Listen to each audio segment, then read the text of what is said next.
Hi, welcome to Kaijo Tutorials. Join me as I embark on this new tutorial series I'm dubbing Software to ML 365 ML Challenge. As the name suggests, it is a journey going from a software developer to a machine learning engineer. Now this is a personal journey as I transition to a machine learning engineer. I'll still be making software engineering videos, but this will be one of my major focus for the next 365 days.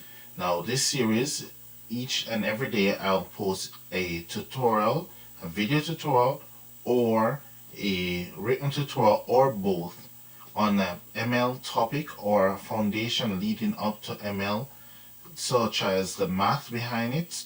So, the math includes things like calculus, linear algebra, statistics, as well as the Python behind the machine learning libraries. So we may go through things like and libraries like NumPy, Matplotlib, and others as we build up step by step to the more advanced topics such as neural networks and maybe from scratch. Now join me on this new journey as I approach and go towards machine learning. Please like and subscribe and see you in the next video.